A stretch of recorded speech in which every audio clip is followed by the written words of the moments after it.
Olá, sou a professora Andréa Mendes. Seja bem-vindo ou bem-vinda à nossa nova aula. Hoje nós vamos conversar sobre movimentos sociais na Primeira República e falaremos então sobre o papel dos negros, das mulheres e dos indígenas nesse regime que surgiu no Brasil em 1889 a partir de um golpe militar organizado pelo Marechal Deodoro da Fonseca e que teve principalmente como articulador o Partido Republicano Paulista. Esse é um tema que nós já conversamos. Mas como será que o movimento republicano e o novo regime incluiu negros, indígenas e mulheres em suas pautas? Será que existiram políticas públicas sociais que levaram em consideração esses três grupos? Desde o princípio da República, nós sabemos que a falta de participação de amplas camadas da sociedade marcou profundamente os primeiros anos do regime no Brasil. Sabemos, inclusive, que após a abolição da escravatura em 1888, um grupo de homens e mulheres recém-alforriados formaram uma guarda para defender a princesa Isabel, crendo que a mesma tinha feito a assinatura da Lei Áurea, ou seja, dado a abolição em função de valores morais e éticos, desconhecendo assim toda a política interna e também a influência externa para o fim da escravidão no Brasil. Os negros chegaram ao Brasil trazidos na condição de escravizados desde o início do período colonial. Além de sofrerem o que nós chamamos de diáspora africana, terem sido arrancados de sua terra original, o continente africano, aqui se transformaram então em peças de trabalho, em ferramentas de senhores, tanto no campo quanto nas cidades. A escravização é uma página extremamente complexa da história brasileira e que criou nos dias atuais o que nós chamamos de racismo estrutural. Apesar de muitos autores defenderem lá no começo do século XX que nós éramos uma nação na qual a democracia racial era o ponto forte, isso não é verdade. O Brasil, até os dias atuais, é um país racista e tem revelado isso cotidianamente, em pequenos atos, em microatos, mas principalmente na falta de políticas públicas sociais que observem a condição de homens e mulheres, negros e negras.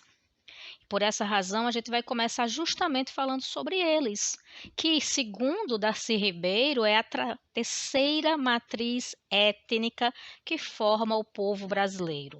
A primeira matriz étnica são os povos indígenas, também chamados de povos originários. A segunda matriz, os povos portugueses, os europeus, né? E a terceira seriam justamente esses homens e mulheres que vieram da África na condição de escravizados. Em primeiro lugar, vamos então voltar a 1888 e lembrar que a alforria não trouxe inserção na sociedade destes homens e mulheres, não trouxe inclusão social.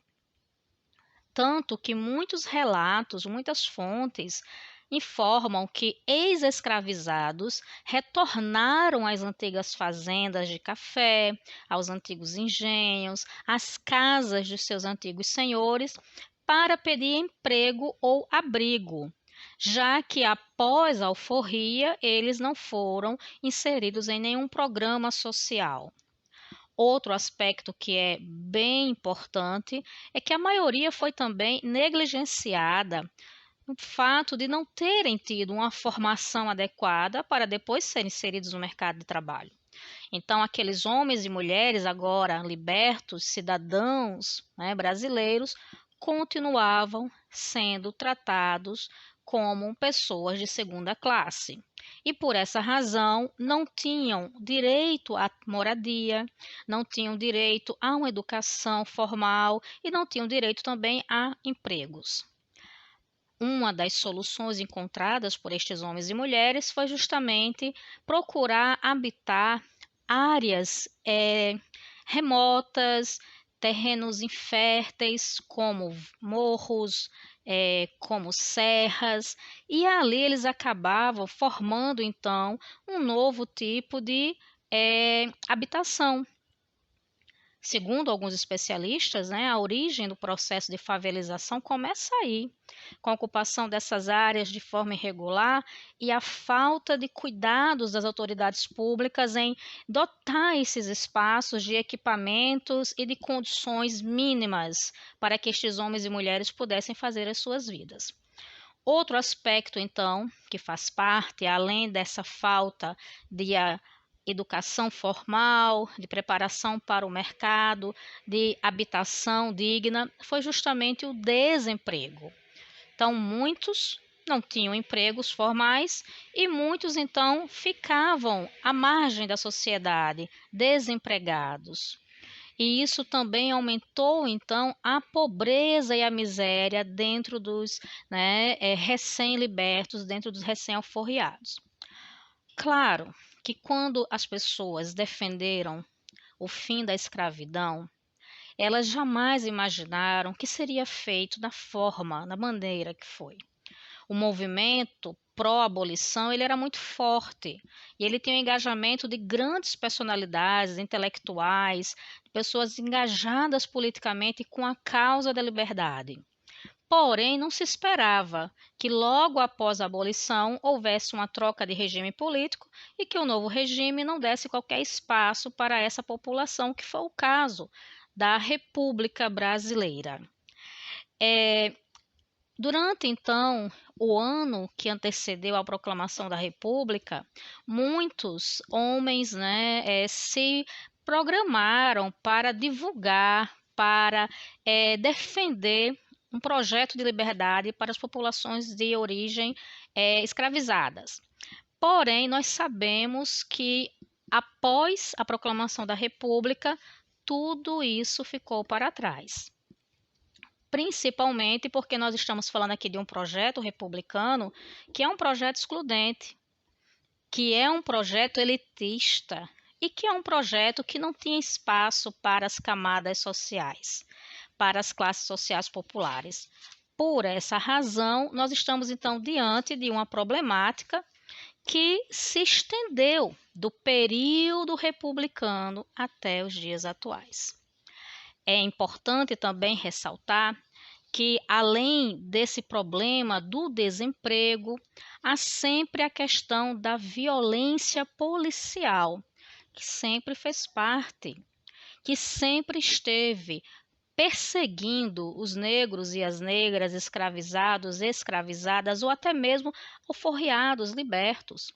Isso começa no período colonial, não através desse aparato policial, que ainda não existia com esse nome, mas através de forças que tinham esse papel na sociedade, se estende durante o Império e continua se prolongando durante os primeiros anos da República. É importante, então, a gente pensar que a sociedade, ela tem sim, uma dívida social muito grande com as populações de origem africana.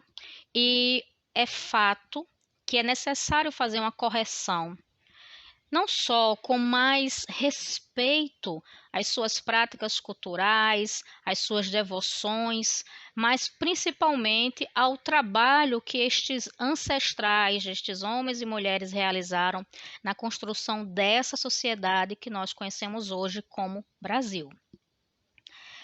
Os negros, então, não tiveram acesso a políticas públicas sociais criadas na Primeira República e continuaram, então, à margem da sociedade, alienados de qualquer direito político efetivo que transformasse as suas vidas de ex-escravizados, de ex-escravizadas, em cidadãos e cidadãs brasileiras.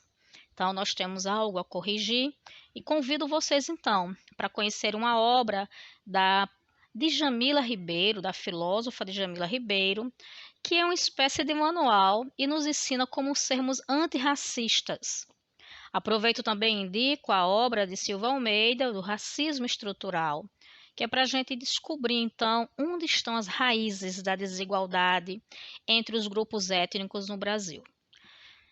E falando em grupos étnicos, nós sabemos que esse território que hoje é o Brasil, ele é habitado há milhares de anos. E esses povos que habitavam o nosso território há milhares de anos são os povos originários ou os povos indígenas, divididos em inúmeros troncos linguísticos, em diversas etnias com identidades distintas e práticas culturais bem diferenciadas. Sabemos que eles eram milhões na chegada dos portugueses ao Brasil, mas que foram sendo reduzidos, não só pelas guerras de conquista e colonização do nosso território, mas também pelas doenças trazidas pelos colonos europeus e que eram totalmente desconhecidas no Brasil. Os povos originários ou povos indígenas, eles também não receberam atenção especial na Primeira República, de forma que tivessem seus direitos garantidos e de maneira que fossem então inseridos na sociedade brasileira como eu posso dizer, com políticas públicas sociais que dessem conta de suas necessidades, que dessem conta de suas mais prementes, né, necessidades. Então, o que é que nós podemos dizer? É que durante, né, essa primeira fase da República, se abandonou aquela ideia que era muito comum até o século XIX do indianismo, até presente, né, na literatura, na obra de José de Alencar, por exemplo, né, nós temos uma obra que exalta a figura indígena, né, como essa figura do legítimo brasileiro. Porém, o que é que os indígenas passam a viver? Eles passam a viver negligências constantes por parte do governo. E, na Primeira República, logo nos primeiros anos, passam também a serem dizimados com muita velocidade. Suas terras são ocupadas, principalmente na região sudeste, e esses povos eles são exterminados, muitos povos foram exterminados durante a Primeira República ou foram afastados das áreas que viviam e obrigados a se misturarem, obrigados a largarem mão da sua identidade cultural. Durante a Primeira República também, aconteceu o avanço das fazendas de café sobre as áreas habitadas pelos povos originários, pelos povos indígenas.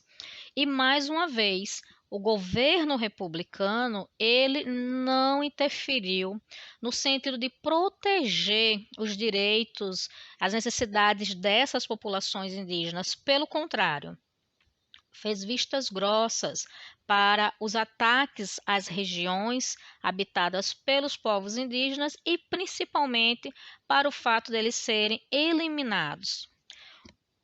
Apenas em 1910 é que foi criado o Serviço de Proteção ao Índio, e isso é muito importante.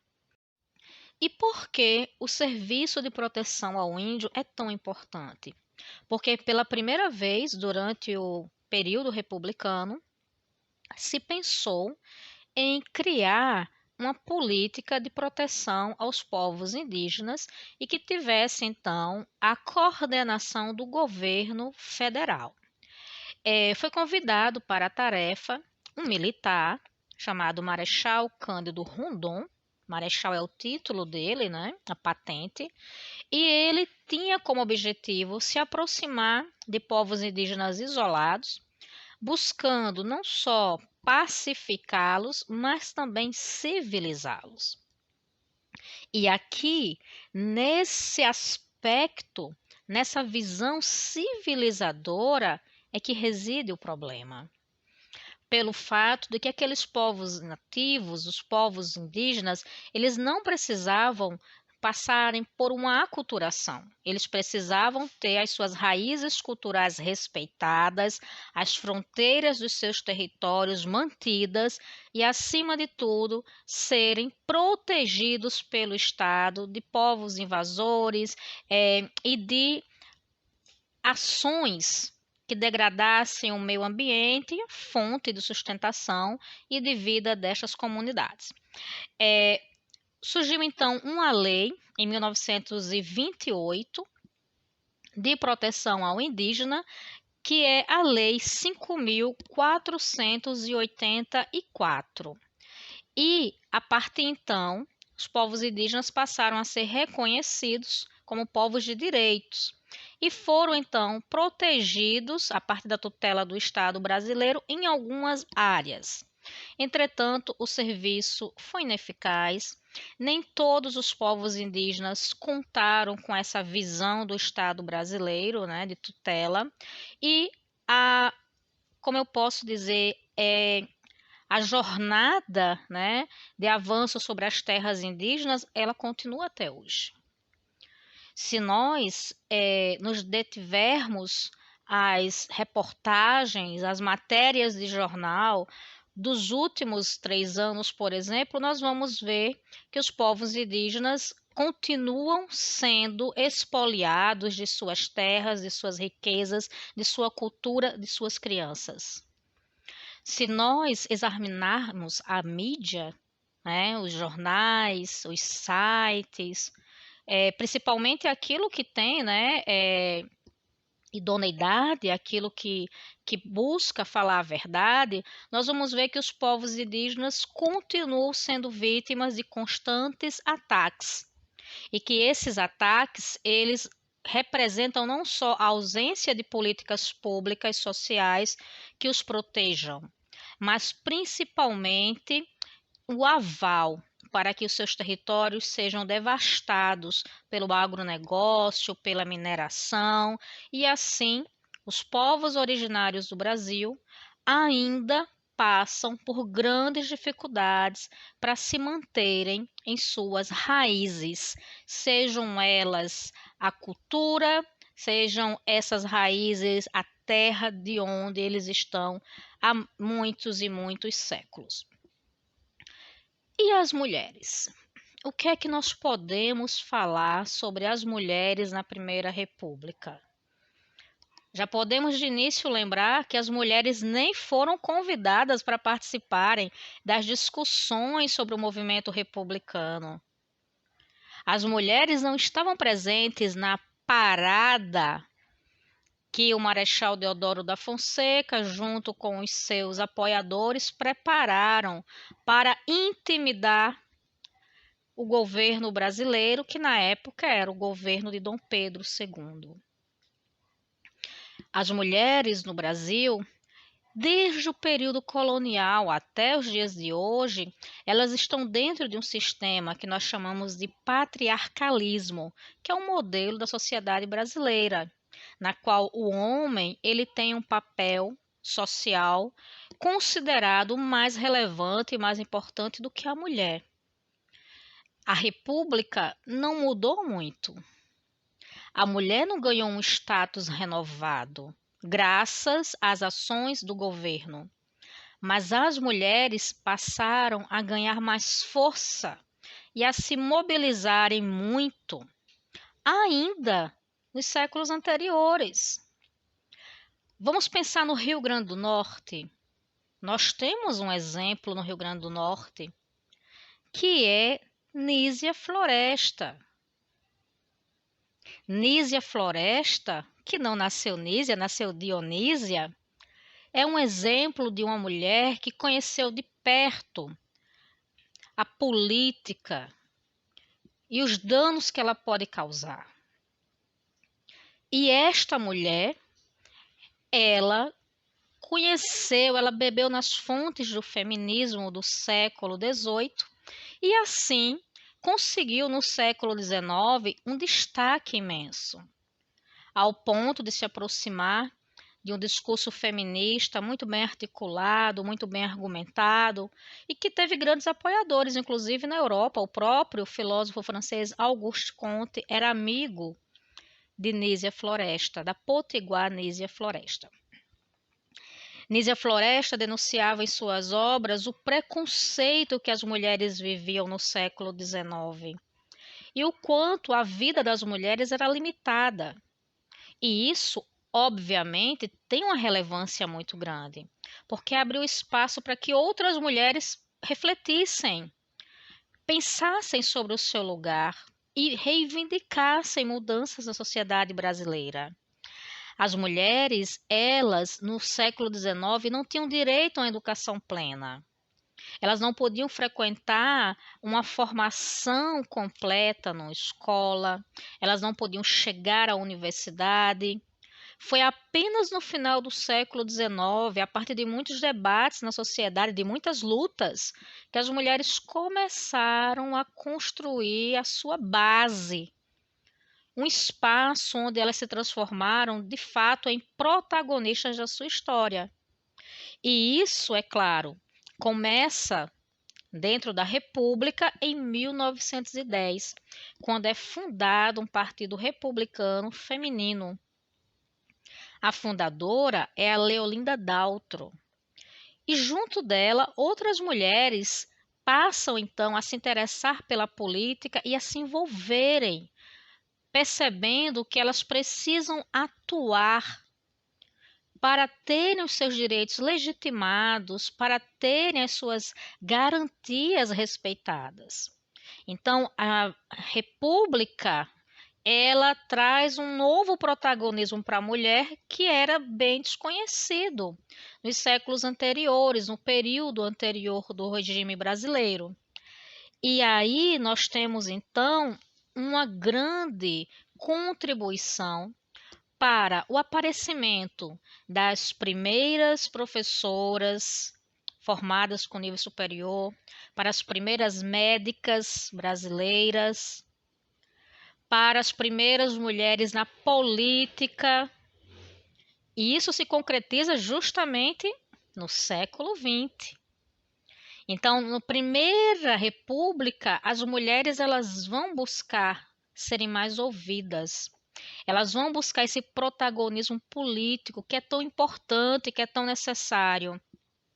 E o Rio Grande do Norte também vai ser um exemplo desse protagonismo político. E esse protagonismo da mulher potiguar começa em 1927, quando elas podem participar da política, quando elas têm o direito ao voto. Vejam como demorou. Vejam de fato como a mudança na história ela é lenta. A transformação na sociedade ela exige muito tempo, muita luta e engajamento. Nossa primeira representante do executivo foi a moçoroense Alzira Soriano. E graças a ela, ao pioneirismo dela, outras mulheres se sucederam na política. E dessa forma, marcaram também o seu papel na sociedade, mostrando que nós, mulheres, somos sujeitos históricos, que nós, mulheres, temos um papel social importantíssimo de diálogo e construção solidária na sociedade. Outro, exemplo importantíssimo no Rio Grande do Norte é que em 1929, ainda na Primeira República, nós tivemos a primeira prefeita. Então vejam quantas conquistas as mulheres construíram, não através da passividade, não através do silenciamento, mas através, sim, da luta, da reivindicação de viverem os seus papéis sociais. E um exemplo nacional importante também é a Berta Lourdes, que fez da luta pelo voto a sua bandeira, inspirada em outras mulheres, inspirada em outras situações, em outros lugares. Ela se destacou na ciência, na biologia e na política e mostrou que o lugar da mulher é onde ela quiser. Então, espero que vocês tenham compreendido como esses três grupos sociais foram tratados na Primeira República e que vocês então busquem ampliar essas discussões, ampliar os seus olhares, buscando mais, procurando mais e entendendo que a política é algo que deve interessar a todos nós. Um forte abraço, espero vocês na próxima aula. Até logo e tchau.